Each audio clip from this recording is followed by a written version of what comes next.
तो परमेश्वर आपको क्या बताना चाहता है दास परमेश्वर के इस ज्ञान के माध्यम से कि आप यहाँ जिस दिन से दीक्षित हो जाते हो, आपका वो एक मानुष जन्म प्रारंभ होता है।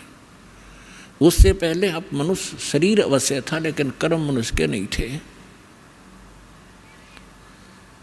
सभी सद्ग्रंथ, सभी संत और खुद परमात्मा आकर बताते हैं कि परमात्मा इस मनुष्य जीवन की प्राप्ति आपको केवल परमात्मा प्राप्त करने के लिए और जरा और मरण के संकट से छुटवाने के लिए ही प्राप्त होता है।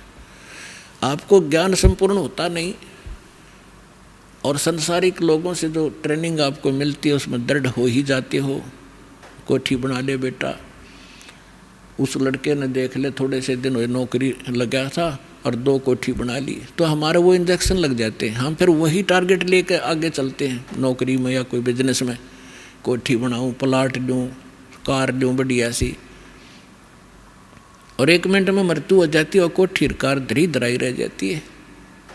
कबीर साहब कहते हैं राम नाम कड़वा लगे, राम नाम कड़वा लगे, ये मीठे लगे दाम, दुविधा में दोनों गए, भाई माया मिली ना राम।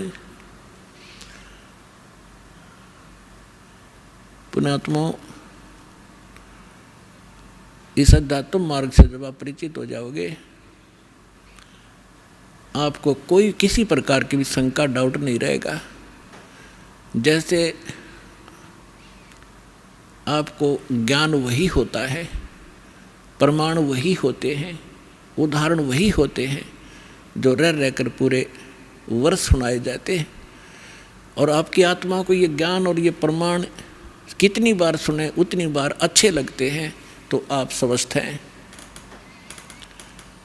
और जिसको ये महसूस होता है कि ये सत्संग तो मैंने पिछली बार भी सुना था, ये बात सुनी थी, तो ये आपकी कमज़ोरी है, आपके कोई वीकनेस आत्मा में आ चुकी है। जैसे एक स्वस्थ व्यक्ति होता है, वो सुबह खाना खाता है, रोटी वही होती है, थोड़ी बहुत दाल सब्जी में बेशक फर्क हो जाए, अंतर हो जाए, और सुबह खाना खाया और शाम को वही रोटी फिर रखी हैं और आपको रुचि नहीं बन पा रही है, तो आप अस्वस्थ हो गए हो।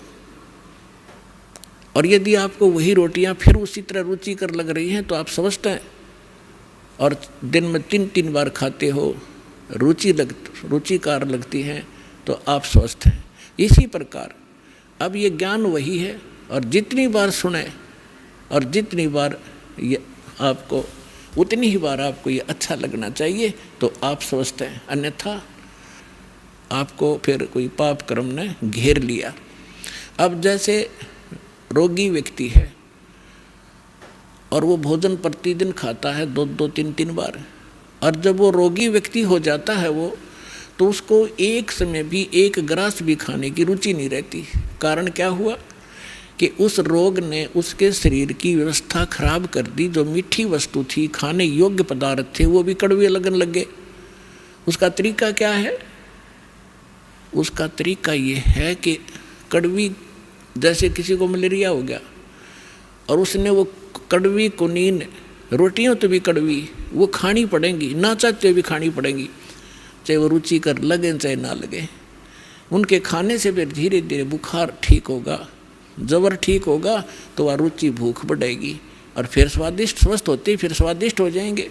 तो इसी स्वादिष्ट लगा करेंगे। इसी प्रकार ये सत्संग के अंदर ये दोनों डोज हैं।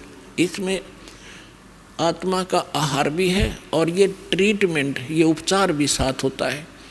जैसे कोई भक्त सत्संग सुन रहा है और ये मन में आता है कि तो पहले भी सुना था, तो बेशक आप ना चाहते हुए भी उठकर नहीं जाना चाहिए, उसको बार बार सुनना चाहिए। थोड़ी सी देर में आप देखोगे ओहो ये तो ठीक सी लगन लाएगी, तो उस ये कुनीन का काम भी करेंगी। ना चाहते हुए भगवान की महिमा को सुनते ही रहना चाहिए और ना चाहते हुए भक्ति जैसे मंत्र करने लगते हो, रुचि सी ना बनती, ना बनन दे।